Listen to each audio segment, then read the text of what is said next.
Nah, jadi seperti yang sudah disinggung pada akhir video sebelumnya bahwa kalau kita punya satu himpunan terbatas di atas maupun di bawah, maka batas atasnya itu ada tak hingga banyaknya. Begitu juga batas bawahnya ya, ada tak hingga banyaknya. Nah, yang jadi permasalahan ialah dapatkah kita menentukan suatu batas atas terbesar dari satu batas atas terkecil dari suatu himpunan kalau memang dia terbatas di atas maupun batas bawah terbesar bagi suatu himpunan. Ya, itu yang dimaksud dengan supremum. Jadi yang dimaksud dengan supremum itu ialah kalau kita punya suatu himpunan, subhimpunan dari bilangan real yang tak kosong gitu ya, maka bilangan U itu disebut supremum ya kalau U merupakan batas atas terkecil bagi S gitu ya. Jadi ada dua syarat, batas atas dan terkecil. Artinya apa? Artinya kalau batas atas bagi S kita punya ini ya. Jadi untuk setiap bilangan di himpunan itu, maka U pasti akan lebih besar atau sama dengan anggota S gitu, dan nggak ada batas atas yang lebih kecil dari U. Artinya untuk setiap bilangan yang merupakan batas atas dari S, maka pastilah U itu yang lebih kecil dari batas atas itu ya. Jadi untuk setiap V batas atas S, maka U selalu kurang dari atau sama dengan V. Ilustrasinya kita gunakan contoh yang sebelumnya. Nah, 2 batas atas, 3 batas atas, 4 dan seterusnya, tapi batas atas terkecil itu 2 di sini. Ya, tentu sebenarnya harus kita buktikan, tapi sekarang diberikan ilustrasinya dulu. Lalu batas bawahnya tadi kita sudah punya 3 ya. Nanti kita ingin lihat mana batas minus 3, kita akan lihat bahwa batas bawah terbesarnya itu nanti minus 3 juga. Jadi infimum ya dengan himpunan bagian tak kosong, bilangan W kita sebut infimum kalau dia batas bawah terbesar bagi S. Jadi pertama dia harus batas bawah dulu, kemudian terbesar, artinya nggak ada yang lebih besar. Nggak ada yang lebih besar artinya untuk setiap T batas bawah bagi S, maka T selalu kurang dari atau ini ya T selalu kurang dari atau sama dengan W ya, udah betul. Ilustrasinya ya itu ya, jadi minus 3 kita bisa buktikan bahwa si minus 3 selalu kurang dari yang di sini ya, dan kalaupun ada batas bawah yang lain, nah pasti si batas bawah yang lain itu pasti akan selalu lebih kecil dari W. Nah, berdasarkan definisi namanya juga paling kecil dan paling besar gitu ya, mungkin intuisi kita sudah bisa menunjukkan ya bahwa bisa mengatakan bahwa supremum atau infimum dari suatu himpunan itu tunggal ya. Itu perlu dibuktikan. Jadi kita klaim bahwa untuk setiap himpunan tak kosong S gitu ya merupakan subset dari R, supremum S itu tunggal. Jadi dengan kata lain, kalau kita mau klaim tunggal, kalau ada dua, misalkan aja ada dua gitu ya, misalkan U1 supremum S, U2 itu supremum S, maka ini pasti barang yang sama. Ya, U1 U1 sama dengan U2. Buktikan ya, sketsanya ya mudah. Pertama, tinjau saja dulu ini. Apa artinya U1 supremum S gitu ya, lalu pandang U2 sebagai batas atas yang lain gitu ya, batas atas bagi S. Kemudian nanti kita peroleh satu ketaksamaan ya, yang kurang dari atau besar dari sama dengannya. Kemudian sekarang dibalik, diganti U2-nya yang ditinjau sebagai supremum dan U1-nya sebagai batas atas. Nah, ada beberapa cara sebenarnya untuk mengatakan U itu sebagai batas atas yang terkecil ya. Artinya apa? Artinya kalau ada bilangan V lain yang lebih kecil dari U, maka V pasti bukan batas atas. Ini akan ekivalen mengatakan bahwa kalau misalkan kita punya, untuk gambar dulu coba ya, kalau misalkan kita punya S-nya begini, dibikin simple aja, kalau di sini U-nya itu supremum gitu, maka kalau ada V ya, V di sini atau V-nya di sini gitu, di mana saja yang penting dia kurang dari U, maka pasti akan ada satu anggota S gitu ya yang lebih besar dari si V-nya. Atau kalau kita ambil V-nya di sini ya ada S juga yang di sini gitu, sehingga ya dia udah bukan lagi batas atas gitu, ada bilangan di himpunan itu yang lebih besar. Jadi bisa kita tuliskan yang ini seperti ini ya, di lemma ini.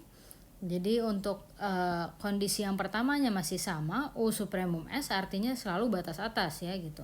Tapi terkecilnya bisa kita reformulasi jadi seperti ini. Ya, kalau V-nya kurang dari U, apapun itu V-nya, maka pasti akan ada suatu bilangan yang lebih besar dari V. Kemudian reformulasi yang kedua untuk menuliskan yang terkecil, kalau kita udah punya U supremum dari S itu, ini kan batas atas terkecil artinya kan, maka kalau U-nya itu udah dikurangi sedikit ya, pasti udah bukan lagi batas atas S. Ya, jadi seperti tadi kalau kita punya ini S-nya lalu U-nya itu di sini, maka U min sedikit gitu ya, di sini U dikurangi epsilon, epsilonnya kecil gitu ya. Ya apalagi epsilon besar, kalau epsilon besar ya ada di sini, tapi kalau dikurangi sedikit pun gitu, kalau di zoom kan tetap gede ya. Jadi si U minus epsilon itu udah bukan lagi batas atas. Artinya kalau bukan lagi batas atas apa, ada S di sini gitu ya, sedemikian sehingga S-nya itu lebih besar dari U min epsilon. Nah, S-nya tentu bergantung terhadap epsilon ya. Nah, kita ingin coba buktikan lemma 234 yang ini ya. Kita ingin buktikan karena jika dan hanya jika, kita ingin buktikan dua arah. Yang pertama, kita misalkan yang diketahui itu yang U supremum S gitu ya. Maka kita ingin buktikan bahwa dua ini sebenarnya ya. Tapi dari definisi supremum, U supremum S itu artinya U batas atas bagi S ya. Jadi otomatis kondisi satu ini sudah dipenuhi. Jadi kita ingin buktikan kondisi yang kedua nih, yang agak sedikit berbeda ya. Jadi kita ingin buktikan poin 2 gitu. Ada S yang bergantung epsilon, sedemikian sehingga U min epsilon sudah bukan lagi batas atas. Kita ambil sembarang epsilon. Jadi kalau kuantornya untuk setiap, seperti biasa buktikannya ambil sembarang ya. Kita ingin tunjukkan bahwa selalu bisa kita temukan S epsilon, sedemikian sehingga U min epsilon itu kurang dari S. Nah, kita mau gunakan lemma 233 ya. Jadi yang ingin kita gunakan apa? Kita ingin tunjukkan yang ini, tapi kita ingin pakai tools yang ada di sini. Bedanya 233 dan 234 kan hanya di nomor 2 ya. Jadi kita ingin coba pakai yang di nomor 2 karena di sini kita asumsikan lemma 233-nya itu sudah berlaku. Ya. Jadi karena U supremum S dan U minus epsilon itu kurang dari U ya. Sedangkan di sini sudah mengatakan bahwa untuk sembarang V yang lebih kecil dari U, maka pasti akan ada S anggota S. Jadi akan ada anggota himpunan itu gitu, sedemikian sehingga si V-nya itu akan kurang dari S gitu ya. S aksen di sini. Nah, di sini U supremum dan U min epsilon kurang dari U. Di sini V-nya kita pakai si U min epsilon gitu. Maka berdasarkan lemma 233 ada S aksen nih ya. Jadi S aksennya di sini ada S epsilon, sedemikian sehingga U min epsilon kurang dari S epsilon. Jadi yang ke kanan terbukti. Sekarang yang ke kiri ya. Jadi misalkan kita tahu dia memenuhi kondisi 1 dan 2 ini, akan dibuktikan dia merupakan supremum ya. Jadi kita bisa tunjukkan memenuhi definisinya, atau kita bisa gunakan lemma 233 lagi gitu ya.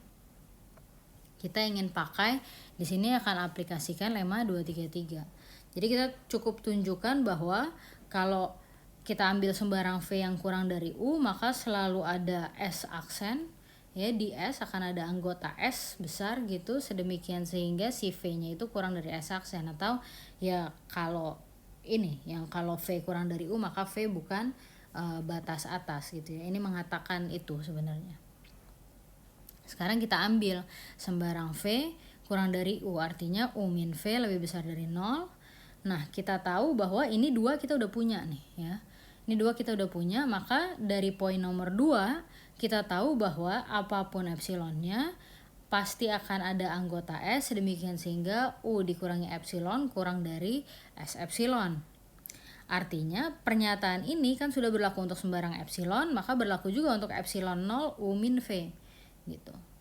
Kenapa sih kita tinjau yang U min V? Karena yang kita punya itu mana? Yang kita punya mana? Yang kita ingin tunjukkan kan untuk setiap V yang kurang dari U. Sedangkan di sini kita punyanya U min epsilon. Jadi dari U min epsilon ini akan kita bawa ke V kurang dari U. Coba kita lihat ya. Jadi dengan kata lain ya, kalau udah berlaku untuk setiap epsilon, jadi ada S epsilon sedemikian sehingga berlaku itu ya, berlaku nomor 2. Nah, jadi epsilon 0-nya itu karena udah dipilih yang U min V itu ya, U-nya hilang jadinya. Hanya V-nya aja. Jadi kita sudah tunjukkan bahwa ketika kita ambil sembarang V, kita peroleh V-nya itu kurang dari atau sama dengan S epsilon. Terbukti. Nah, contoh bagaimana sih aplikasinya? Kita bisa pilih yang mana saja tools yang ingin kita gunakan ya. Jadi misalkan kita diminta untuk menentukan supremum dari itu. Caranya ialah kita harus duga dulu gitu. Kita harus duga, ilustrasi bikin gambar itu membantu gitu ya. Jadi kalau kita bikin 01 gitu. Nah, setelah kita klaim, kita buktikan bahwa yang kita klaim sebagai supremum ini merupakan yang pertama batas atas, yang kedua memang batas atas yang terkecil gitu ya. Jadi yang pertama kita harus buktikan klaim kita bahwa 1 merupakan batas atas. Artinya untuk setiap kali kita ngambil anggota di sini pasti akan selalu kurang dari atau sama dengan 1. Kemudian yang kedua ialah kita membuktikan dia batas atas terkecil. Jadi untuk sembarang batas atas yang lain, maka dia akan lebih besar atau sama dengan 1. Ini kondisi terkecil ya. Jadi untuk kondisi yang pertama, pembuktian kita ialah kalau kita ambil sembarang S, maka berdasarkan sifat himpunan pastilah S itu kurang dari sama dengan 0 dan kecil dari 1 gitu. Kalau dia kecil dari 1 ya kecil dari sama dengan 1. Maka S itu terbatas di atas oleh 1 S besar ya. Kemudian untuk yang menunjukkan terkecilnya, kita akan lakukan dengan bukti tidak langsung ya. Jadi kita ambil sembarang V yang kurang dari 1, kita tunjukkan V bukan batas atas. Jadi sekali lagi ilustrasi itu tidak bisa digunakan untuk membuktikan, tapi akan sangat membantu kita untuk mengkonstruksi atau memberikan gambaran untuk membuktikannya. Jadi kalau kita ambil sembarang V yang kurang dari 1, maka kemungkinannya ada 2. V-nya itu bisa ada di dalam gitu ya, atau V-nya itu ada di luar. Kalau kita mau nunjukin V bukan batas atas, ngomong-ngomong, artinya apa? Artinya kita harus tunjukkan bahwa ada anggota himpunan yang lebih besar daripada V itu sendiri. Kan? Artinya apa? Artinya kalau kita mau ngomong ada, kita harus bisa tunjuk siapa yang itu gitu ya. Jadi kalau dari kasus yang pertama, kalau seandainya V-nya itu kurang dari 01 gitu ya, di luar 01, di luar S ini, maka kita pilih aja, ada anggota yang lebih besar siapa ya, pilih aja semua yang ada, salah satu yang ada di sini, salah satunya saya pilih 0 gitu misalnya ya. Jadi kalau V-nya kurang dari 0, maka ya si anggota himpunan yang lebih besar dari dia tuh ya si 0 gitu.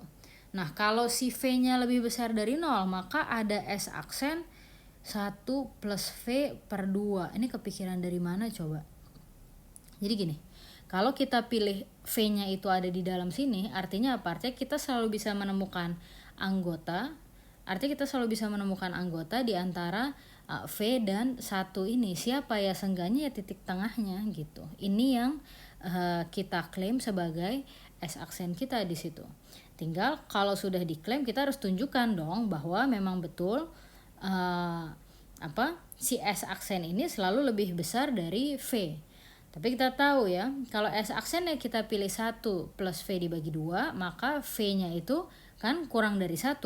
Kalau V-nya kurang dari 1, maka ini kurang dari ini, maka kurang ini sama dengan 1. Jadi S aksennya itu kurang dari 1 ya. Jadi S aksen ini ada di dalam sini. Oh tunggu, kan ini baru dibuktikan sebelah sini, yang sebelah kanannya apakah betul? Oke, kalau S aksennya memang lebih besar dari 0 gitu, karena kita sudah pilihnya ya 1 ditambah V dibagi 2 ini positif, positif, positif, ini semua positif. Jadi S aksennya sudah lebih besar dari 0 ya. Jadi kita sudah jamin bahwa ada S aksen yang anggota S gitu ya. Nah ini belum dibuktikan nih, part yang sedemikian sehingga S aksennya itu selalu lebih besar dari V yang si S aksen yang ini. Gimana? Ya buktinya gini, S aksen itu kan sama dengan 1 ditambah V dibagi 2. Ya dia akan lebih besar dari V ditambah V dibagi 2 karena V-nya kurang dari 1 kan. Jadi 1 lebih besar dari V.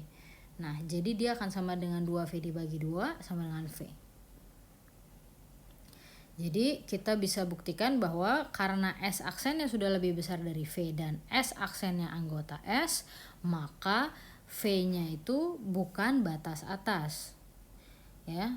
Nah, ini. V-nya bukan batas atas, jadi untuk sembarang V yang batas atas, V-nya lebih besar sama dengan 1. Jadi kita bisa buktikan, sudah buktikan bahwa supremumnya itu lihat lagi di sini ya, si 1 itu bukan anggota S ya. Jadi supremum itu tidak harus selalu ada di himpunannya. Nah, dengan langkah serupa coba buktikan infimum S itu sama dengan 0 ya. Apa aja syarat-syarat infimum? Coba dibuktikan. Nah, selanjutnya kita akan membahas sifat kelengkapan dari himpunan bilangan real.